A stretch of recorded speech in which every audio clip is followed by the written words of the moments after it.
మిత్రులందరూ కూడా చాలామందికి నేను ఇండివిజువల్ ఇంటర్వ్యూస్ ఇచ్చాను. నేను చాలాసార్లు నాగేంద్ర కానీ మీరు కానీ చాలామందికి, వీళ్ళందరికీ చాలామందికి నేను వ్యక్తిగతంగా తెలుసు. కాకపోతే నాకు సినిమా అంటే నేను సినిమా గురించి ఎక్కువ చెప్పలేక ఎక్కువ మాట్లాడలేను. కానీ బట్ నాకు నిజంగా సినిమా మీద అపారమైన గౌరవం, సినిమా మీద అపారమైన ఆసక్తి, నాకు ప్రాణవాయువు అది. Story telling is a necessity for each and every individual.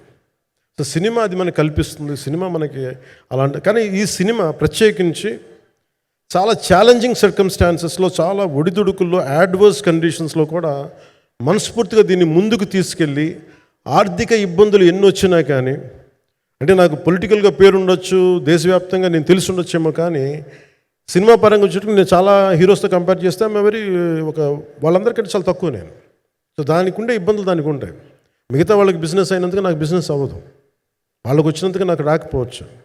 ఎందుకంటే నా దృష్టి, నా కాంపిటేటివ్నెస్ ఎప్పుడు నేను సినిమా మీద పెట్టలేదు. నేను ఇప్పుడు సొసైటీ పొలిటికల్ ప్రాసెస్ పెట్టాను, కానీ ఎప్పుడు సినిమా మీద నేను ఎంత ఉండాలనేది నేను ఎప్పుడు పెట్టలేదు. నేను ఎప్పుడు చాలాసార్లు మన నాగేంద్ర కానీ మిగతా మన సూపర్ హిట్ మన కీర్తిశేషులు బిఆర్ రాజు గారు చనిపోయారు, ఇంటర్వ్యూస్లో కూడా ఉంటుంది.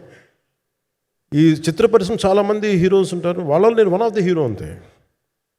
నాది ఒక సంవత్సరంలో ఒక ఫ్రైడే, ఒక థర్స్డే రిలీజ్ అవుతుంది అంతే, అంతకుమించి తప్ప ఇది అందరి పరిశ్రమ, అందరూ రావాలి అలాంటిది నేను కోరుకునేవాడిని నేను.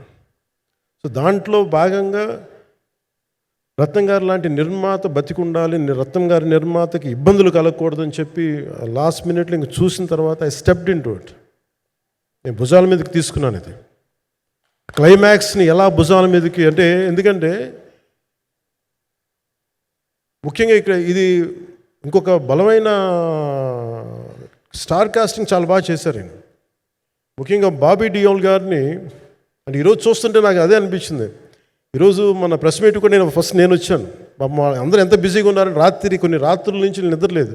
మన మనోజ్ పరమహంస గారికి కానీ, రత్నం గారికి కానీ, జ్యోతి గారికి కానీ, పాపం ఈ సినిమా ప్రమోషన్ సింగిల్ హ్యాండెడ్గా పాపం నిధి అగర్వాల్ భుజాల మీద వేసుకొని నాకే బాధ అనిపించింది. పాపం ఒక అమ్మాయి తన కెరీర్ తను చూసుకోవాల్సిన అమ్మాయి కూర్చోబెట్టి నాకే సిగ్గు అనిపించింది. I have to truly appreciate you. అంటే చాలా పాపం అన్నీ వెళ్తూ ఉంటే నాకు ఇదేంటి సినిమాని అనాథలా వదిలేశారంటే అనిపించింది. సో నాకేమనిపించింది, ఈ సినిమాకి ఎవరు అనాథలా వదలలేదు, నేను ఉన్నానని చెప్పడానికి వచ్చాను ఈ రోజున. ఎందుకంటే నేను కోట్లాది మంది ప్రజలకి అండగా ఉండేవాడిని, దేశంలో ఉండే సమస్యలకి స్పందించేవాడిని. అలాంటిది తెలుగు సినిమాకి, నా సినిమాలకి మీకు తెలుసు గతంలో ఎన్నిసార్లు ఇబ్బందులు పెట్టారు. అదే మన ప్రభుత్వం అక్కడికి రాగానే వెంటనే సాధారణంగా హృదయ కవాటాలు తెరిచి మరీ ఆహ్వానించాం. ఏమీ కృతజ్ఞత కూడా ఆశించలేదు. అంత చిత్ర పరిశ్రమను అంత గుండెల్లోకి తీసుకుంటాం. అలాగే దీనికి సంబంధించి అలాంటిది